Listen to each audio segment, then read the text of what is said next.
Okay. I believe I have everything. Glasses. My allergies are really acting up. Most people, I think, well, most people that suffer allergies or hay fever tend to get it in the spring. But for some reason, mine seems worse in the fall. Maybe because stuff is dying. Not like that we have all four seasons, but some trees do shed their leaves here in Southern California in the winter. Ooh. And, man, I'm all stuffed up. My nose is running.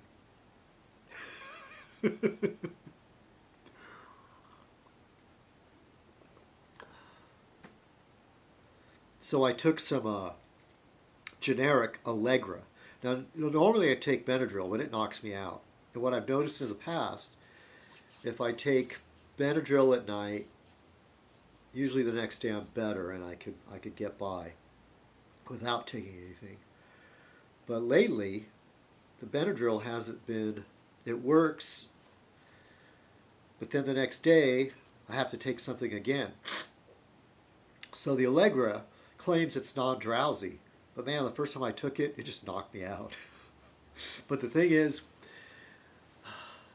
the Benadryl kind of gives me what I call Benadryl hangover. I just feel weird for a couple of days, or at least 24 hours after I take it. So I took some of this Allegra, and I have some things I got to do. I got to go running around.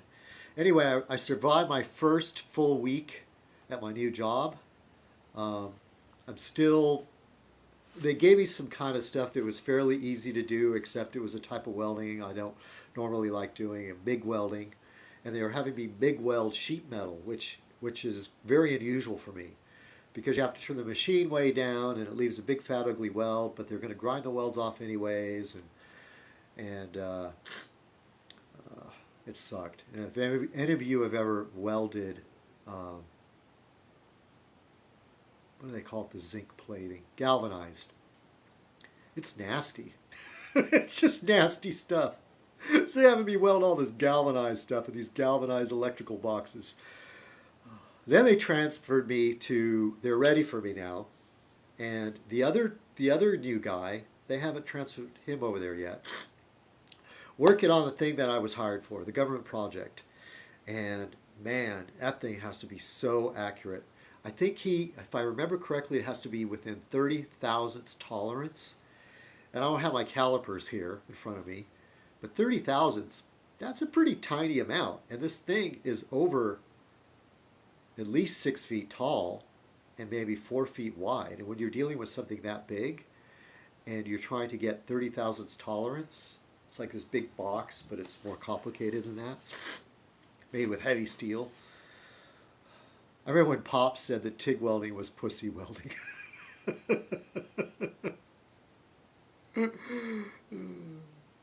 The other types of welding, arc welding and MIG welding, you do not weld high technology or things within super close tolerances using MIG welding. You use TIG welding. And this thing is pretty badass. Actually, it's involved in military warfare. It's all very, very hush-hush. That's all I can tell you. Like, what is Pop? I knew I wasn't going to talk to him about it for a while, but that just came back to me the other day. I was just thinking, what does he know? You know? What the hell does he know? Calling TIG welding pussy welding.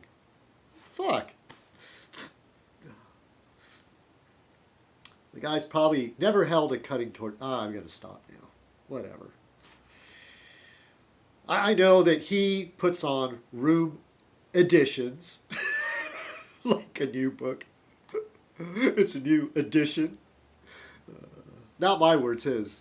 And I've never put on a new room edition. So anyway, and I know he'll probably make that.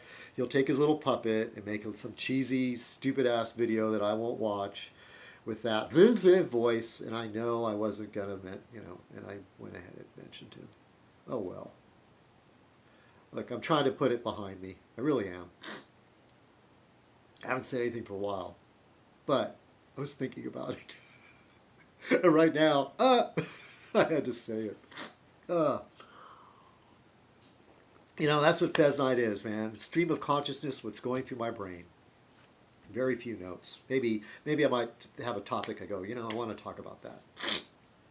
Excuse me, I might have to go off camera and blow my nose every now and then. Oh, is that it? Well, a little bit more. I'm still like, I wake up in the morning and I like dread, I have to be there at 6 in the morning. So I end up getting, and it's like a 45-minute drive. So I get up around 4 in the morning and it's still dark out. And when I get there, it's still dark. And I'm just not used to it. I'm starting to get used to it, but I am so worried every day that they're going to discover I don't know what the hell I'm doing. But so far, so good. Actually, I got pretty far along this project, and there's another guy that knows what he's doing working next to me, and he got a head start.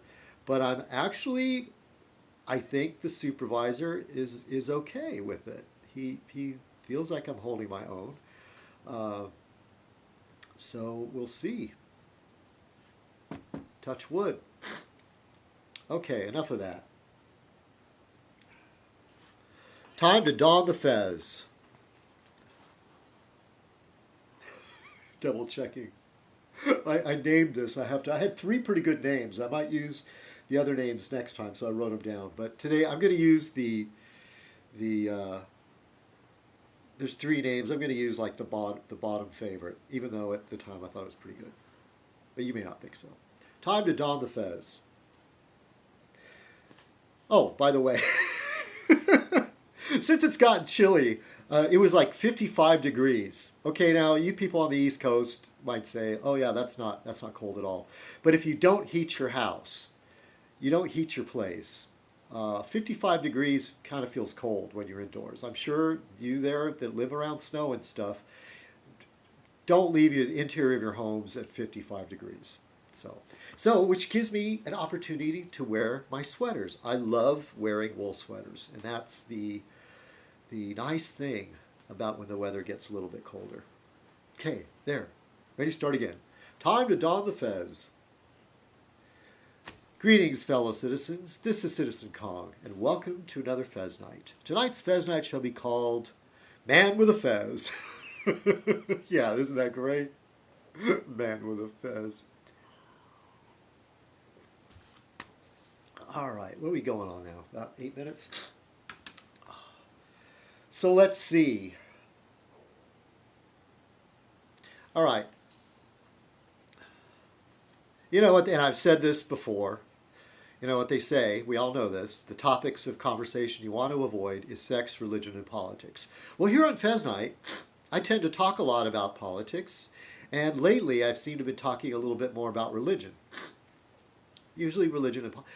I don't always talk a lot about sex, probably because I haven't been getting any. Or maybe when you're not getting any, you think about it more, right? Which is funny, if it's a stream of consciousness, why don't I talk about that more? Well, maybe because I'm a little bit shy. No.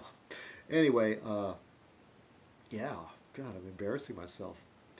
I saw a thing about Hollywood being shy about oral sex. Meaning which if you want to make a film and you're depicting, that's a little bit too much tilt, if you're depicting oral sex, you're going to have a problem with the ratings board. And of course, we all know this. Americans are obsessed with violence. We'll let our little kids see shows where people are getting shot up, their heads blown off, tortured and everything. But God, show some female nipple and oh my gosh, it becomes rated R, and which is just, look, Europeans, I don't know why Americans hate Europe so much. That's where we all came from.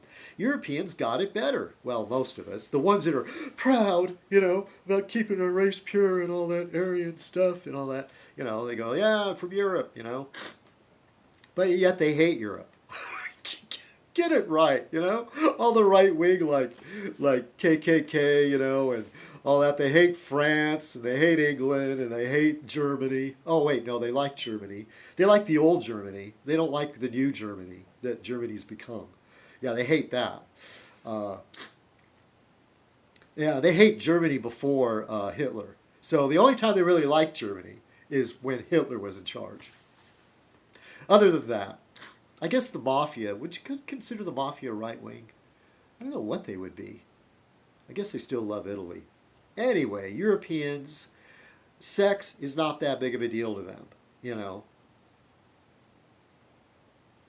They're more likely to show something on TV. But anyway, Hollywood has a problem with oral sex. They might depict two actors, actress and actor, you know, male and a female humping or whatever, or romping around beneath the bed sheets. But I think they might show a little bit more depictions of a woman, not like actually, but you know, like alluding to giving fellatio. But I don't see that a whole lot either. There might be jokes about it, whatever. Not that I've watched a whole lot of mainstream Hollywood movies, though. Oh, by the way, off on another subject, I'm rewatching every season, the entire whatever box set. It's not a box set, it's Netflix, of Chuck. Man, I love that show. And I normally don't watch shows more than once. And I know my friend Barfly Brooks, he'll go back and rewatch shows. Like I know he watched Deadwood more than one time. I've watched the entire Deadwood, but I haven't gone back and rewatched it. I lost a lot of what he put some up for me to download. And I think it was on my old laptop. This was years ago, around when I first got laid off. I watched Deadwood all the way through. But anyway, I'm watching Chuck for the third time all the way through. And I'm enjoying it. For a third time. Still really loving it. And I don't know. I couldn't recommend Chuck to everybody, but just the right person discovers it, they'll just love that show. It's about a nerd guy, which I kind of relate to. He's a nerd. And he got kicked out of a prestigious university, which I can relate to. That happened to me. And he sort of since then became a slacker. His dad worked in some kind of like military type lab kind of weapons thing, which my father did. And so yeah, Chuck is like my life. Anyways, he ends up getting this thing downloaded into his brain and he becomes an asset for the CIA. Okay, none of that happened to me. And he ends up getting the beautiful girl. If you watch all the Chuck's, spoilers here, but he does end up getting Sarah Walker finally after like 5 seasons or 4 seasons, 3 seasons or something like that. But I don't know, it's just a great show. It's got secret agents and the CIA and national security. What is it? CIA is Central Intelligence. Yeah, National Security Agency. And all that good stuff. It's got comedy and a bit of violence and, you know, and a bit of sexual innuendo. Anyway, where was I? Yeah, I rewatched all of Chuck. Oh, now I totally forgot my train of thought. Back to Hollywood. Fellatio. Yeah, they might show a little, they might allude to that. But I think it's cunnilingus that, and I hope I'm pronouncing that right, that they're the most shy about. Now, I do remember watching Jack Nicholson, and who was it? Was it the woman that was in King Kong? Oh. The Postman Only Rings Twice. And I believe it's the same actress that's in that new American horror Coven series. Oh, why can't I remember her name? I want to say Jacqueline Bisset, but that's not it. It'll probably come to me later. But blonde actress who now is pretty old, but I'd say really, she's still really hot. Yeah.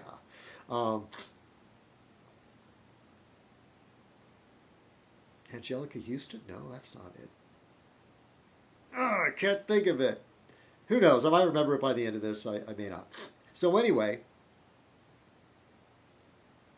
Postman Only Rings Twice. Jack Nicholson's character gives, what's her name, cunnilingus. Now, speaking of which, I remember Riley and Jeff Davis saying that no man enjoys cunnilingus, that no man does. And I'd have to say you're wrong. You're wrong on that. Maybe you don't, and you may not believe that somebody else does. But for me, with the right partner, I do enjoy it. Now, maybe it's because you don't enjoy it because you both are selfish lovers. That you're not willing, really willing, to pleasure your partner, to make sure that they're satisfied. You're thinking more about yourself. So you're giving something without getting a whole lot in return. Actually, for me, I do really like vagina. Yes, I do. As long as it's the right vagina. So for me, it's not an issue at all. I actually enjoy it. But then again, Freud also said that, and you know, Freud turned out to be wrong about a lot of stuff, but hey, he wouldn't be so famous and, you know, important to psychiatry if he wasn't right about a few things. And he said that a man that enjoys cunnilingus wants to return to the womb. And in many ways, this world is harsh and cruel, and I'm too sensitive for it. So maybe I do want to return to the womb. Hence this, my therapist. Okay, so remember I talked about that? I don't know if you can see it, but it's the nude with the umbilical cord, and it's a depiction, she's in a fetal position. That my therapist said, I thought, is that an issue with how I feel about women? That I want to see them in kind of like this vulnerable state? And he said, no, I think it's more about where you want to be. Actually, I had a female therapist, so this would be my doctor who told me this. So he's mostly in charge of giving me my drugs, but he will talk to me about stuff sometimes. Really, really great guy. He said it's more about you, myself, wanting to feel safe in that. So I named that. I renamed it Safe. I don't think I ever had a name for it before. And, you know, that place, you know, where you're protected. You're going to be okay. That's unless some guy shoots your mom in the stomach or something, which happened recently. God. You know, I think this proliferation of guns is not good. You know, oh, I saw an interesting story that in Iceland, the police, everybody's all bummed out because the police shot and killed a criminal for the very first time in history. In the history of Iceland, they have never shot and killed a person. So I find that hard to believe, but that's the headline I saw, and it was a news site called The Raw Story, which I subscribe to on Facebook. All right, so we covered sex. Just real quick now, I'm going to talk about Nelson Mandela dying. Okay, so Nelson Mandela died. All right, so the whole world looked at Mandela and saw him as a good guy because he fought apartheid. He suffered in prison all that time, but he survived and came out, and apartheid ended, and he had something to do with it.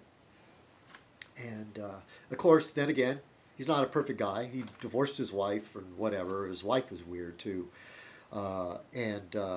he hung out and had ties to Marxists, which I don't really see as being that all that bad. But the mainstream, most of us, we put that aside and we consider Nelson Mandela a great guy. So it's interesting to see the reaction from the right, especially the extreme right, about how they are dissing. Do I use that urban slang? They are disrespecting. They are not honoring Nelson Mandela. Not that I have anything wrong about, I don't think it's wrong to speak ill of the dead. Actually, when some guy that passed away that you think was a bad guy, I think it's perfectly fine to say he was a bad guy, you know. But I don't think Nelson Mandela was a bad guy. I actually think he was a brave, he was a strong person. He was a hero, despite his faults. But the reaction you get on the extreme right, which made me think that today, is that the right, in general, is always calling it the so-called liberal media. Well, if that's true, why does the extreme right Bill O'Reilly, Rush Limbaugh, Ann Coulter uh, have such a strong and loud voice. You don't hear any extreme leftist, of the Weatherman ilk, getting so much media, getting such a loud platform as that. Fox News. I read a headline that said that the demagogues, people like Sarah Palin and Rush Limbaugh, are the ones that created the Tea Party. I think Sarah Palin may have come along after the Tea Party, so let's say Ann Coulter. So that's not true. It's not true. Look at the reaction to what, here comes religion part. Real quick, Westboro Baptist Church, more religion, they say, there was a Twitter or a post on a Facebook, they're going to travel to South Africa to protest Nelson Mandela's funeral. Which ironically, the minister, the pastor of the Westboro Baptist Church, was a person involved in the civil rights movement back in the day. Which goes to show, sometimes people end up in a line together and then they end up going separate ways and becoming the bad guy, which we thought was a good guy becomes a bad guy. Sometimes who we thought was a bad guy becomes a good guy. Isn't life interesting? So the way when the Pope came out and talked out against the rich, and I don't know how these people still keep saying when they do not see the disparity between the rich and the poor, and how historically that has been a problem, and how for a little while in the 20th century that was changed. That was changed by labor unions. That was changed by the workers standing up. That was changed and that gave root to communism. Okay, Marx would have never wrote that stuff if he didn't see it happening. Worse with the Industrial Revolution. Or just as bad. At least back in the day when everybody was poor, they could at least farm and have a decent living. But believe me, I've been thinking a lot, like, why did I end up in manufacturing? For some reasons, there's a lot of it that I just don't like. But that's where I ended up. There's some of it that I do like. I do like seeing a finished product. But it's the mass production of it that really sucks. Luckily, this project isn't mass producing, but it's scaring me. It does. It scares me. But I'm dealing with it. So,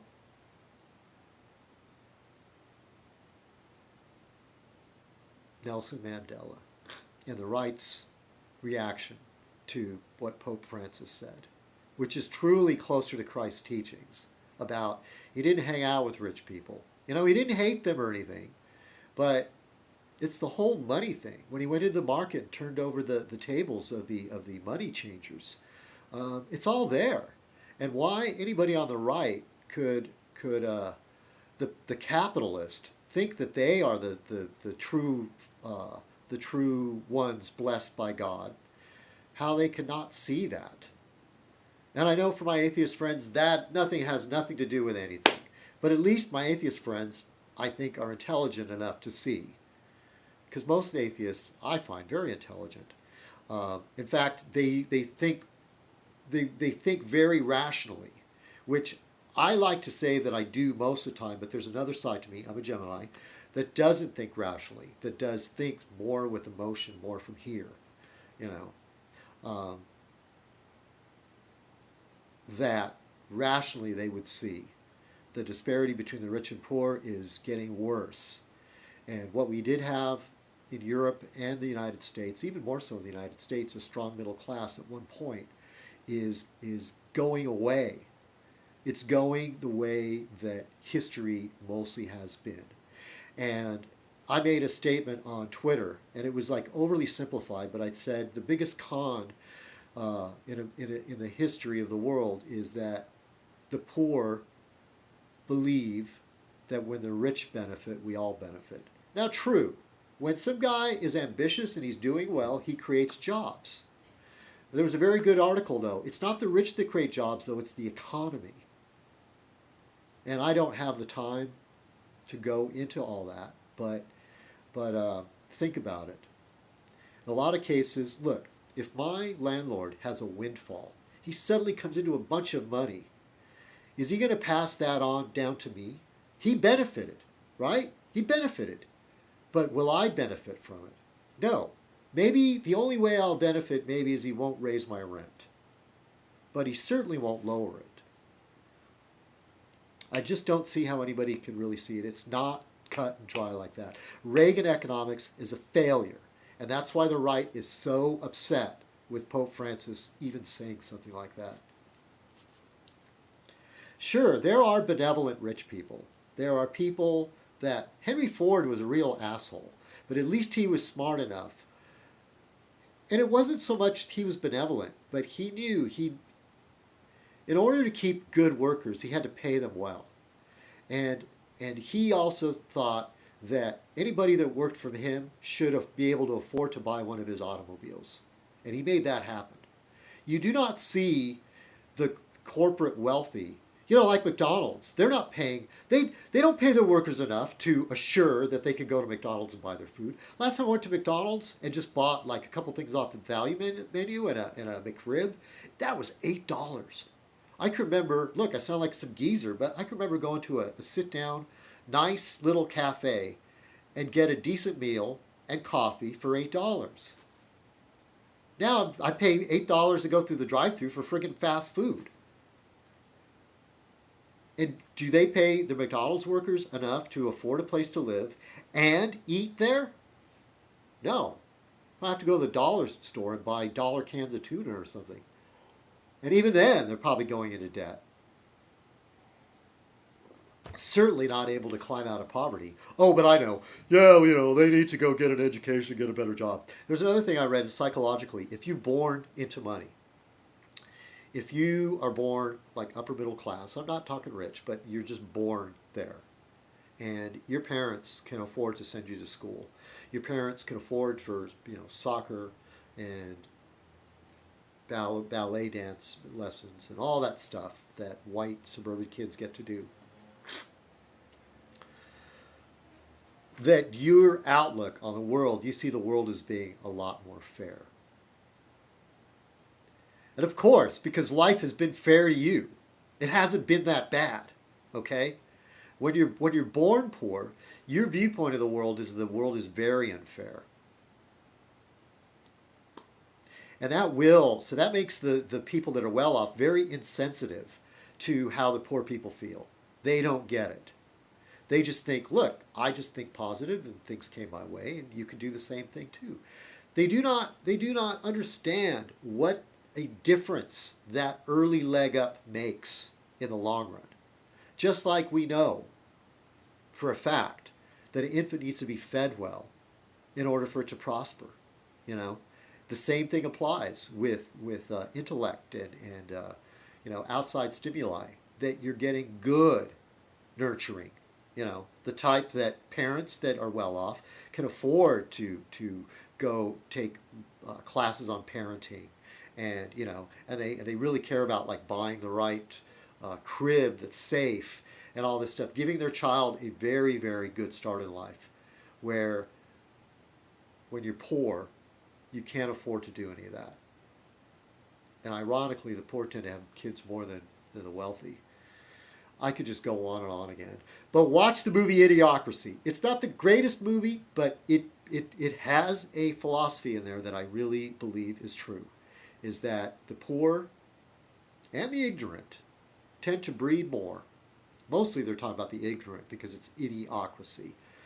And the people that know what's going on tend not to breed as much. That sounded like I was dissing the poor too, wasn't it? Well, I certainly didn't grow up rich. My dad was on a fixed income, even though he worked for a very prestigious company and all that. He was just never really that lucky with money. He tried. I could go into lots of stories. But in the end, when he was retired, he didn't really have a hell of a lot after the end of it. And how can I be angry with him? Because I'm the same damn way. When I was younger, I thought, man, you blew it. When I was 18, Dad, you could have really, really had it together.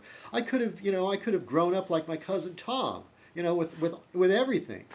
You know, what happened to you? Yeah, I was really mad at him, you know, because I knew my dad had so much potential.